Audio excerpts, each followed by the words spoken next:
কি অবস্থা সবার? আশা করি তোমরা সবাই ভালো আছো। তো আমরা বিগত যে ক্লাসগুলা নিচ্ছি গতিবিদ্যার উপরে, এই ধারাবাহিকতায় আমরা প্রায় 43টা অঙ্ক সমাধান করে ফেলেছি।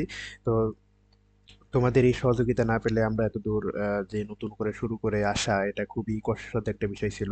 তো আমরা যাদের কাছ থেকে পিডিএফ নিচ্ছি বা পিডিএফ যাদের কাছ থেকে আমাদের নেওয়া হচ্ছে, সেটা হচ্ছে একাডেমিক অ্যান্ড অ্যাডমিশন পাঠশালা। তাদেরকেও আমরা কৃতজ্ঞতা জানাই। খুবই সহজভাবে এই সকল পিডিএফ গুলা প্রোভাইড করার জন্য আমরা নলেসিয়ান ফ্যামিলি তাদের কাছে কৃতজ্ঞ। তাদেরকে আমরা ধন্যবাদ জানাই। তো তাহলে চলো, আনুষঙ্গিক কথা বাদ দিয়ে আমরা এখন একটু পড়ালেখায় আসি। তো আমাদের আজকের যে ম্যাথটা সেটা হচ্ছে যে একজন গলফ খেলোয়াড়, ২ টা চিত্র দেওয়া আছে। এরকম পরিস্থিতিতে সে গর্তে বল ফেলাইতে যাচ্ছে। ঠিক আছে? তো সেইখানে আমাদের ২ টা ম্যাথ আসছে। সেটা হচ্ছে যে ২ সেকেন্ড পর বলের বেগ কত হবে এবং উদ্দীপকের কোন চিত্রের বলটি গর্তে পড়বে। ঠিক আছে? আচ্ছা, এই ২ টা আমাদের বের করতে হবে। বিষয়টার সিচুয়েশনটা ভিন্ন, কিন্তু ম্যাথের প্রসিডিউরটা কিন্তু আমরা আগে যে ম্যাথগুলো করেছি তাদের মতনই। ঠিক আছে? তাহলে চলো দেরি না করে শুরু করি, দেখবা তোমাদের কাছে একদম ইজি লাগতেছে। ঠিক আছে? আচ্ছা, প্রথমে আমরা ক নাম্বারটাই শুরু করি। দেখো, আচ্ছা, ২ সেকেন্ড পর বলের বেগ কত? দেখো, এখানে কি বলে দিতে হবে যে বলের বেগ প্রথমে কত ছিল? 40 মিটার পার সেকেন্ড, কত কোণে ছাড়তেছে? 45 ডিগ্রি কোণে। ঠিক আছে? আচ্ছা, তাহলে এই দুইটা জিনিস জানলেই মোটামুটি আমাদের এই প্রথম ম্যাথটা খুব সহজে করে ফেলা সম্ভব। তো যদি আমরা বের করি, তাহলে প্রথমে কি বের করবো আমরা? ভিএক্স। ভিএক্স আমরা কিভাবে বের করবো? V naught cos theta not. আচ্ছা, ভি নট কত দেওয়া আছে? 40 cos 45 ডিগ্রি। ঠিক আছে? 40 cos 45 ডিগ্রি, এটা তুমি যদি অ্যান্সার ক্যালকুলেটর হিসাব করো, এমনি বের হয়ে যাবে। ঠিক আছে? এখন আমরা যদি ভি ওয়াই বের করি, ভি ওয়াই, এটা কি হবে? V naught sine theta not minus GT. ঠিক আছে? V naught sine theta not minus GT. তো এটা যদি আমরা এই করি, আগের মতোই 40 sin 45 ডিগ্রি মাইনাস 9.8 ইন্টু 2। ঠিক আছে? আমাদের কিন্তু টোটাল জিনিসটা বের হয়ে গেছে। আমাদের কি হয়েছে? টোটাল জিনিসটা বের হয়ে গেছে। ঠিক আছে? তো এখন যদি তুমি টোটাল ভিটা বের করতে চাও, তাহলে তুমি এখানে কি করবা বলো তো ভাইয়া? V x square plus v y square. ঠিক আছে? আমার কি আর এই জিনিসগুলো নতুন করে লেখার দরকার আছে? লেখার দরকার নাই। তো আমি এখানে অ্যান্সারটা লিখে দিই, তোমরা একটু ক্যালকুলেটরে হিসাব করে দেখবা যে এটা অ্যান্সারটা মিলে কিনা। ঠিক আছে? তাহলে এখান থেকে আমরা ক্যালকুলেটর হিসাব করে দেখি এখানে আসে অ্যান্সার কত? 29.6, 29.6 মিটার পার সেকেন্ড। ঠিক আছে? তাহলে তার ২ সেকেন্ড পর বলের বেগ কত হবে? 29.6 মিটার পার সেকেন্ড। ঠিক আছে? আমাদের কিন্তু ক নম্বর অ্যান্সার করা শেষ। এখন খয়ে কি বলছে? উদ্দীপকের কোন চিত্রের বলটি গর্তে পড়বে ব্যাখ্যা করো। ঠিক আছে? আচ্ছা, আমরা একটা ফর্মুলা শিখছিলাম না? সেটা জানি কি শিখছিলাম ভাইয়া? Y is equal to x tan alpha into one minus x divided by R. ঠিক আছে? One minus x divided by R. তো এই ম্যাথটা করার জন্য দেখো এখানে আমরা কি এটা একটা মানে চেক করার মতো ম্যাথ। ঠিক আছে? মানে এখানে তুমি চেক করবা। তুমি এখানে ওয়াই এর মান বসাও, এক্স এর মান বের করে চেক করতে পারো, আবার এক্স এর মান বসিয়েও ওয়াই এর মান বের করে তুমি এটা চেক করতে পারো। ঠিক আছে? তো এক্ষেত্রে যদি আমরা আর বের করি, তাহলে কি হবে এখানে? V naught square sine 2 theta divided by g. আরটা বের করতে হবে যেহেতু তোমার আর লাগতেছে। ঠিক আছে? তাহলে এখানে ভি নট কত দেওয়া আছে? 40 স্কোয়ার সাইন 45 ডিগ্রি দ্বিগুণ কত? 90 ডিগ্রি। সাইন 90 ডিগ্রি মান কত? 1। আচ্ছা, এখানে কত আছে? 9.8। ঠিক আছে? এটা তুমি যদি ক্যালকুলেশন করো, তাহলে এখানে তুমি আর এর মান কত পাবা? 163.27। 163.27 মিটার। ঠিক আছে? সে মানে কি, এই বলটা যে যাবে তার আণবিক পাল্লা বা সর্বশেষ কোন জায়গায় যে থামবে সেটা হচ্ছে 163.27 মিটার দূরে গিয়ে সে থামবে। এখন আমরা দুইটা চিত্রের জন্য কন্ডিশন দিয়ে আমরা চেক করব যে আসলেই কি বলটি গর্তে পড়বে না গর্তের বাইরে চলে যাবে। ঠিক আছে? তো ফার্স্ট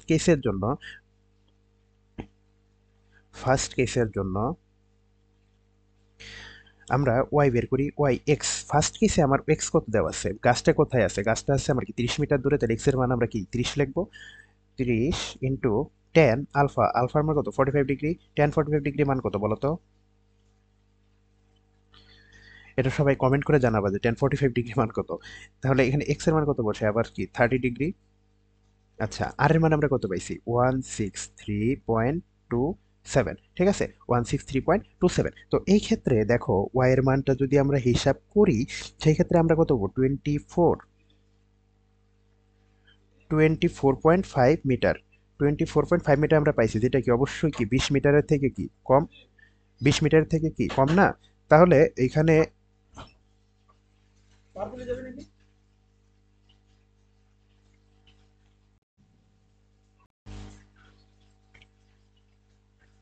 আমি একটু পড়াইতেছি, পরে আসতেছি।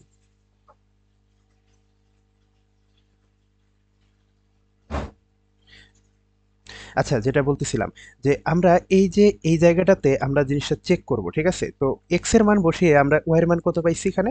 24.5 মিটার, ঠিক আছে? সেটা কি অবশ্যই কি 20 মিটার থেকে বড়, তার মানে কি এই বলটা গাছের উপর দিয়ে অবশ্যই অন্য পাশে যাবে, ঠিক আছে? গাছের পাশ দিয়ে অবশ্যই অন্য পাশে যাবে, কিন্তু এখন কথা হচ্ছে যে এটা গর্তে পড়বে কিনা। দেখো আমরা আণবিক পাল্লা পাইছি কত? 163.27, 163.27 মিটার পাইছি কিনা? অবশ্যই। আচ্ছা, এখন আমরা এটাকে কি বলতে পারি?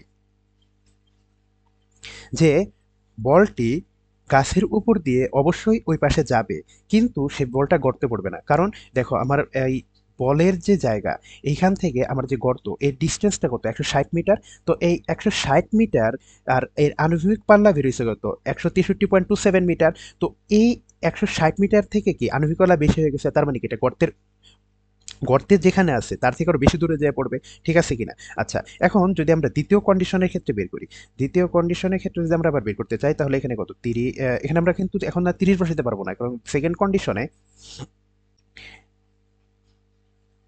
কন্ডিশনে কিন্তু এখানে কি আছে তার একটু ইরেজার নিয়ে নিই। আচ্ছা, সেকেন্ড কন্ডিশনে দেখো আমাদের এক্স ডিস্টেন্সটা দেওয়া আছে কত? 100, ঠিক আছে?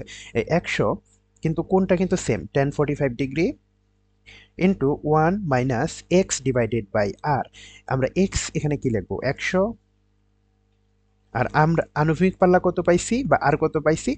163.27 এটা পাইছি। তো এটাও যদি আমরা ক্যালকুলেশন করি, তাহলে এখানে তুমি দেখবা কত, যে